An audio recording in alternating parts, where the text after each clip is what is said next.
Hi, I'm Pat Croce, and welcome to ACS HEALED Guest Spotlight. That's right, we're going to have a great interview again today with Dr. Tabitha Cooney. Dr. Tabitha Cooney is a pediatric neuro-oncologist at the Department of Pediatric Oncology at Dana-Farber Cancer Institute. She's also the assistant professor of pediatrics at Harvard Medical School, and she serves as the director of Dana-Farber Cancer Institute Pediatric Neuro-Oncology Survivorship Program. We're talking about someone with a lot of gray matter. So this will be a lot of fun. Come on, Dr. Cooney. I love your intros. They're like the best. Great to see you again, Pat. And I really appreciate you having me back. Oh, you kidding me? You're an all-star. We love having you back. Thank you for taking the time. And I'd like for you to share with us, where are we in the world with childhood research relative to cancer? This is a great question. So for everyone, I'll speak to this from the standpoint of pediatric brain cancers. Where we're at for brain cancers in children is that we have not improved survival in 30 years.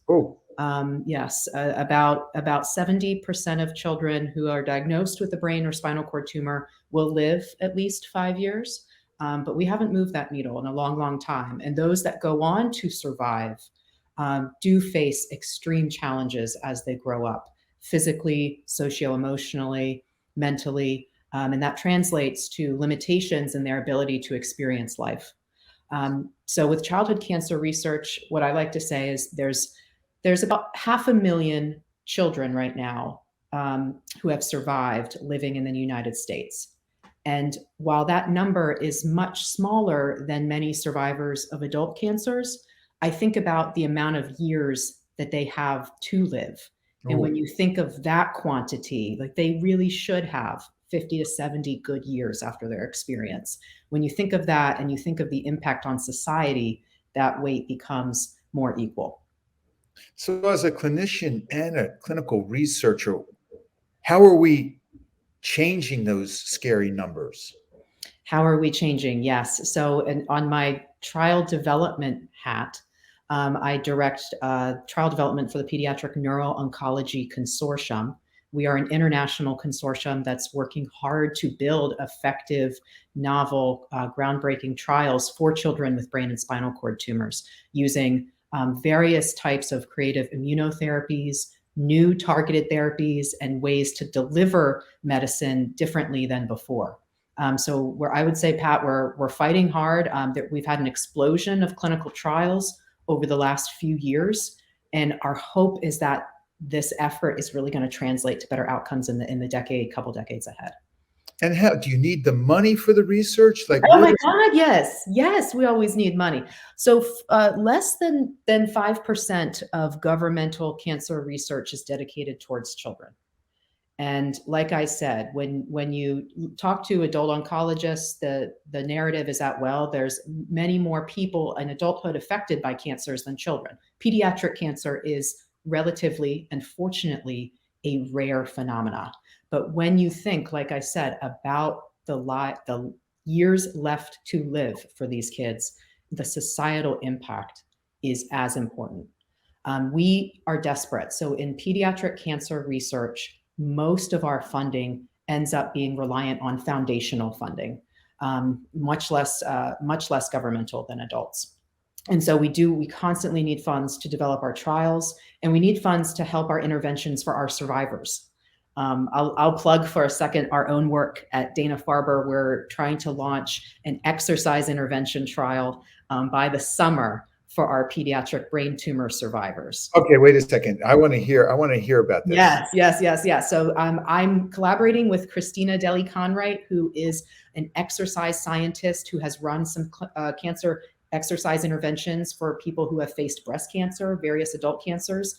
And what we're going to do is we're going to take her methods for our children who have survived brain tumors, and we're going to gift them exercise bicycles for them to. Oh, that's great. We're going to do our own method because our kids say after these brain tumor experiences, they want to exercise, but a lot of them have trouble navigating the outside environment. They have functional difficulties. They have socio-psychological difficulties that makes it harder for them to go to new places. They often can't afford gyms. And so we're bringing it to them in their home, and we're going to hopefully see if that helps them. And then after this trial, they'll keep these bikes, and we'll see if they're able to keep up this type of exercise after we've intervened. So Dr. Cooney, if someone had the heart and urge to help support your pediatric exercise research, this new avenue that you plan to incorporate, what would it take to fund one patient trial? Yes, and you're testing me on this, so my budget knowledge needs to get better. But I crunched the numbers for you guys, really to bring one participant in on this trial, to get them the bike, to do the measures that we want to have the right way. It's about $4,000 a participant. So yes. $4,000 per participant. Per participant, and your goal is to have 40. Yeah, that works out. Yes. Well, let me leave you with, I'll chip in.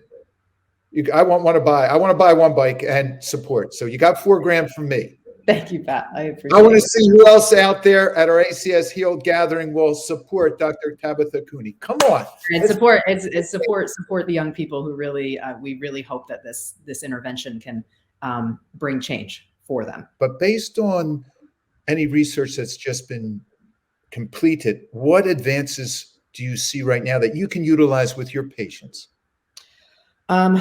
Well, small advances. I'd say we haven't had therapies in recent years that has given us very compelling evidence that yes, this works. Yes, this is going to prolong survival. We see a lot of hope. I would say we're in this era where we're testing things pretty early on, and it's going to take a few years to know, will different types of immunotherapy, such as CAR T cells, checkpoint inhibitors, various types of targeted therapies, will they actually be delivered to children in a way that fights the tumor, beats down the tumor, and actually improves survival for kids? We're still in that phase, Pat, where I'm hopeful, but we're not sure yet. So there's no real advances over the past 30 years, like you mentioned, that you can take the hope out and make it an experiential evidence that this works? There have been less than 5 FDA-approved drugs for childhood cancer in the last half century. Wait. Childhood brain cancer. Put that in perspective to adult. So we're trying to change. We're trying to change the way we run pediatric brain cancer trials. I think for a long, long time, we would let adult clinical trials run. They would have to finish. We wouldn't be able to even start using the same new types of drugs in children until we got a lot of information from the adult side. And the lag time translates to at least 7 years. And so we've worked very hard. A lot of parent-family advocacy groups have fought with regulatory agencies in this country to make sure we're able to test new drugs in children sooner in a way that's safe and efficient. It's been, we've been along, I would say, overlooked type of cancer. It truly, the people who help fight with us the most are those who have been personally impacted. And that's like me, that's like my story, right, Pat? Like with my sister having it, I'm probably here today because I experienced that in my family. And most of those fighting alongside us have had that personal experience. And so it's something that most other people, if they haven't lived it, it's just not on their mind. And we have to fight harder, get public awareness, and really try to make these trials happen as soon as possible, as safe as possible, as efficiently as possible. So Dr. Cooney, with you saying as soon as possible, as safe as possible, as efficient as possible, what's the downside of not waiting for adult trials to be completed and just to go right to pediatric? We have been held at the gate by regulatory agencies. The government regulatory bodies have not allowed things to proceed forward historically. And now that's changing. I think there's been enough of a public awareness and enough push to change. And so, like I said, I think you're hitting me. This is the cusp. We're at the cusp. And as we talk over the next few years, I think when you ask me the same question, I'm going to be coming back with really great information, and we're going to have concrete progress to speak on. I'm not going to let go of you, Dr. Thank you once again for joining ACS Healed. our guest spotlight. And for more of Dr. Cooney and childhood cancer research and updates and progress, join us at acshealed.com or 6abc.com. Thank you for joining us. Thank you very much, Pat. Thank you for listening.